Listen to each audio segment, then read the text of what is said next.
Microsoft word video টিউটোরিয়ালের এই পর্বে আমরা শেপ টুলের বিভিন্ন ব্যবহারগুলো নিয়ে আলোচনা করব। এর জন্য আমরা প্রথমে ইনসার্ট ট্যাবের মধ্যে যাব, তারপরে শেপ টুলের মধ্যে যাব। এখানে ডাউন অ্যারো বাটনে ক্লিক করব।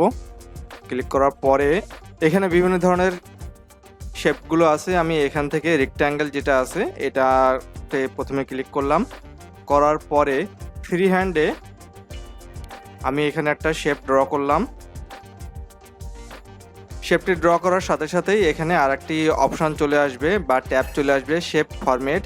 এবং শেপ ফরম্যাটের মধ্যে একটি রিবন চলে আসবে, যে রিবনের মধ্যে বিভিন্ন ধরনের অপশানগুলো থাকবে, যে অপশানগুলো ব্যবহার করে আমরা শেপটিকে মডিফাই করতে পারবো, কালারাইজ করতে পারবো বা এডিট করতে পারবো। এখন এই শেপটা আমি ফ্রি হ্যান্ডে ড্র করলাম। একই শেপ যদি আমি কিবোর্ডের শিফট বাটন প্রেস করে ড্র করি তাহলে এরকম বর্গাকার চলে আসবে, তখন আর এটা আয়তাকার হবে না। এর অর্থ হলো শিফট বাটন প্রেস করে যখনই আমরা কোনো শেপ ড্র করব তখন সেই শেপটার আয়তন সব দিকেই সমান থাকবে, আমরা চাইলেও সেটাকে আঁকা বাঁকা করতে পারবো না।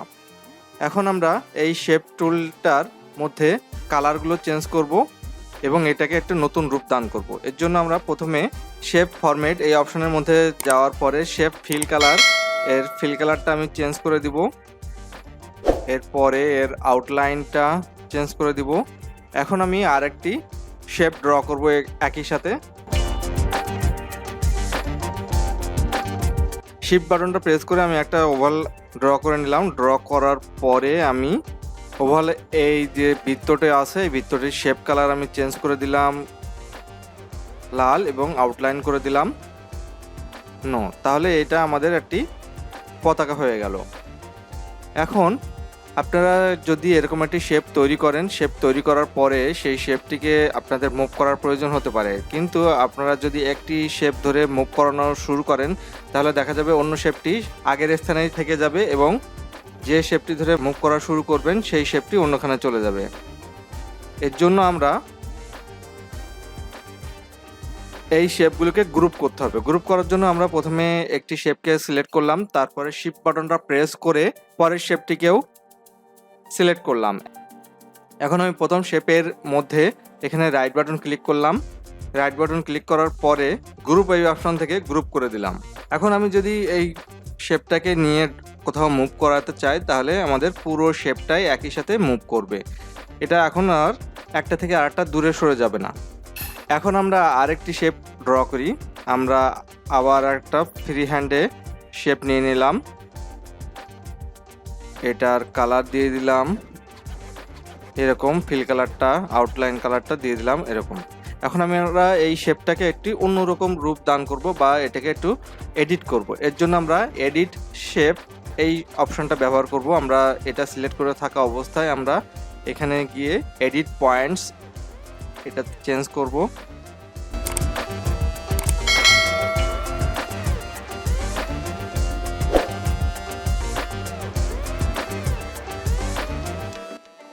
এরকম। তারপরে আমরা এর নিচে আবার একটা রেক্ট্যাঙ্গেল ড্র করব এরকম ভাবে, তাহলে আমাদের একটা ঘর তৈরি হয়ে গেল। আমরা চাইলে শেপের মধ্যে কোনো একটি ছবি নিয়ে আসতে পারি। এর জন্য আমরা প্রথমে ইনসার্ট ট্যাবের মধ্যে গেলাম, শেপ টুল থেকে আমরা ওভাল যেটা আছে এই শেপটা নিয়ে নিলাম। নেওয়ার পরে শেপ ফরম্যাট, এখান থেকে আমরা শেপ ফিল কালার করে দিলাম নো, এবং আউটলাইনটা থাকলো এখান থেকে আমরা শেপ ফিল কালারের মধ্যে পিকচার এই অপশন থেকে আমরা একটি পিকচার নিয়ে আসব।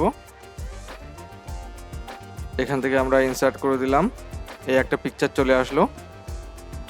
এভাবে আপনারা পিকচারগুলো নিয়ে আসতে পারেন। এরপরে এই যে শেপটা ড্র করা হলো এই শেপটার মধ্যে আপনারা কিছু ইফেক্ট তৈরি করতে পারেন, ইফেক্ট দিয়ে দিতে পারেন। আপনারা ছবির দিকে খেয়াল করলে দেখতে পারবেন ইফেক্টগুলো কিভাবে কাজ করছে।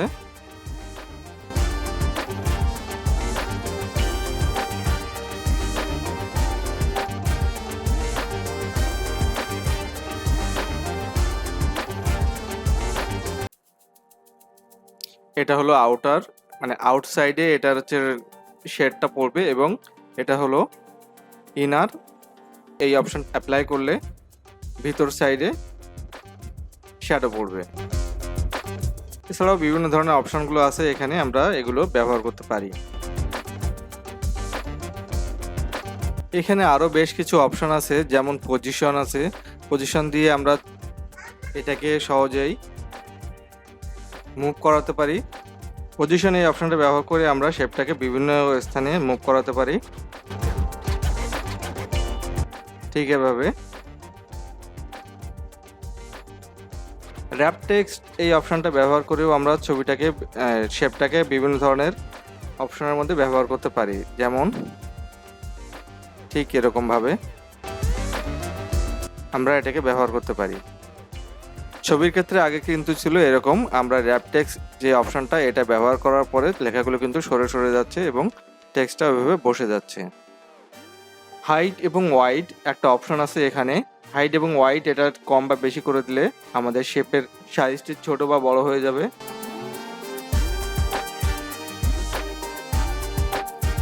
এখানে একটা অপশন আছে ব্রিং ফরওয়ার্ড এবং সেন্ড ব্যাকওয়ার্ড। এই দুইটা অপশন ব্যবহার করে আমরা শেপগুলোকে সামনে বা পিছনে নিয়ে আসতে পারি। এখানে দেখুন ইয়েলো কালারের যে শেপটি আছে সেটি উপরে আছে, আমরা এটাকে ব্যাকগ্রাউন্ডে নিয়ে যাব। তাহলে আমরা সেন্ড